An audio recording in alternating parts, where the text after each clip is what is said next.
নমস্কার বন্ধুরা, আজকে আমি তোমাদের পাঠ করে শোনাবো সুকুমার রায়ের এক মজার দারুণ হাসির গল্প। গল্পের নাম হলো হাস্য কৌতুক। তবে শুরু করলাম আজকের গল্প পাঠ, হাস্য কৌতুক।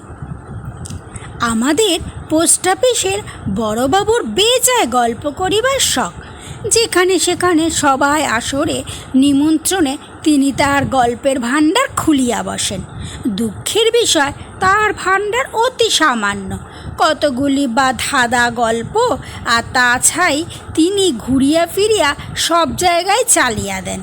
কিন্তু একই গল্প বারবার শুনিতে লোকের ভালো লাগিতে কেন?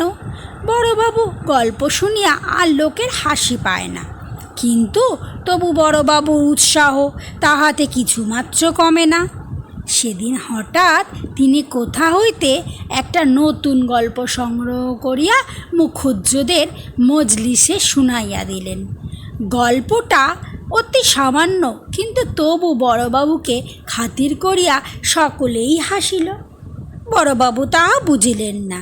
তিনি ভাবিলেন গল্পটা খুব ভালো হয়েছে, সুতরাং তার দুদিন বাদে যদু মল্লিকের বাড়ি নিমন্ত্রণে বসিয়া তিনি খুব আড়ম্বর করিয়া আবার সেই গল্প শুনাইলেন। দু একজন যাহারা আগে শোনে নাই তাহারা শুনিয়া বেশ একটু হাসিল। বড়বাবু ভাবিলেন গল্পটা জমিয়াছে ভালো। তারপর ডাক্তারবাবুর ছেলের ভাতে তিনি আবার সে গল্প খুব উৎসাহের সঙ্গে করিয়া শুনাইলেন। এবারে ডাক্তারবাবু ছাড়া আর কেউ গল্প শুনিয়া হাসিল না, কিন্তু বড়বাবু নিজেই হাসিয়া কুটি কুটি। তারপরও যখন তিনি 2-3 দিন জায়গায় সে একই গল্প চালাইয়া দিলেন, তখন আমাদের মধ্যে কেউ কেউ বিষম চটিয়া গেল। বিশু বলিল, না হে, আর এ তো সহ্য হয় না। বড়বাবু বলে, আমার এতদিন সয়ে এসছি, কিন্তু ওর গল্পের উৎসাহটা একটু না কমালেই দেখছি চলছে না। 2 দিন বাদে আমরা 10-20 জন বসিয়া গল্প করিতেছি। এমন সময় বড়বাবু নাদুস নদুস মূর্তিখানা দেখা দিল। আমরা বলিলাম, আজ খবরদার, ওর গল্প শুনে কেউ হাসতে পারবে না, দেখে উনি কী করেন। বড়বাবু বসিতেই বিশু বলিয়া উঠিল, না বড়বাবু, আজকাল যেন কেমন হয়ে গেছেন। আগে কেমন মজার মজার সব গল্প বলতেন, আজকাল কই কেমন যেন ঝিমিয়ে পড়েছেন। বড়বাবু এক কথায় ভারী ক্ষুণ্ণ হইলেন।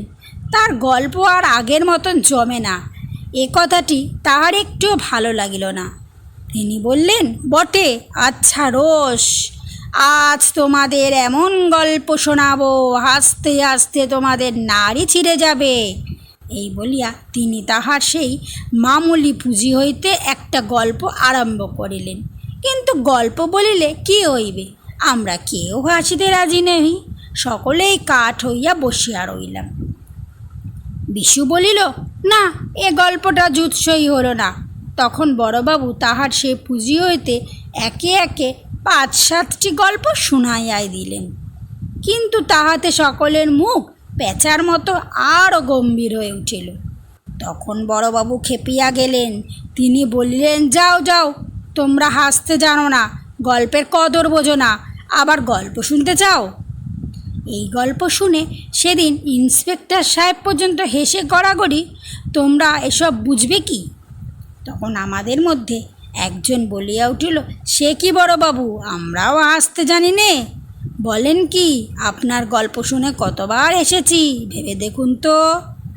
আজকাল আপনার গল্পগুলো তেমন খোলে না, তা হাসব কোত্থেকে?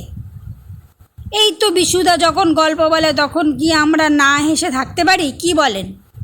বড়বাবু হাসিয়া বলেন, বিশু, ও আবার গল্প জানে নাকি? আরে, একসঙ্গে 2টো কথা বলতে ওর মুখে আটকায়, ও আবার গল্প বলবে কি?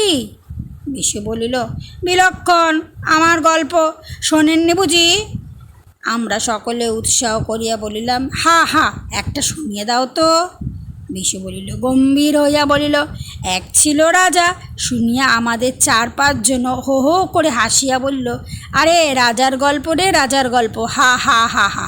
বিশু বলিল, রাজার 3টে ধাড়ি ধাড়ি ছেলে।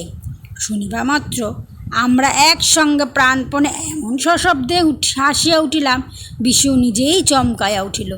সকলেই হাসিতে হাসিতে এই উহার গায়ে গড়াইয়া পড়িতে লাগিলেন। কেহ বলিল, দোহাই বিশুদা, আর হাসিও না।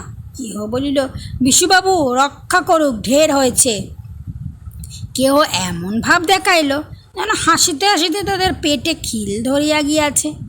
বড়বাবু কিন্তু ভীষণ চটিয়া গেলেন। তিনি বললেন, এসব ওই বিশুরি কারসাজি, ওই আগে থেকে সব শিখিয়ে এনেছে, নইলে ও যা বললে তাতে হাসবার মতন কি আছে বাপু? এই বলিয়া তিনি রাগে গজগজ করিতে করিতে উঠিয়া গেলেন। সেই সময় হইতে বড়বাবু গল্প বলার শখটা বেশ একটু কমিয়াছে। এখন আর তিনি যখন তখন কথায় কথায় হাসির গল্প ফাঁদিয়া বসেন না। আমার গল্প পাঠ এখানেই শেষ হলো। নমস্কার।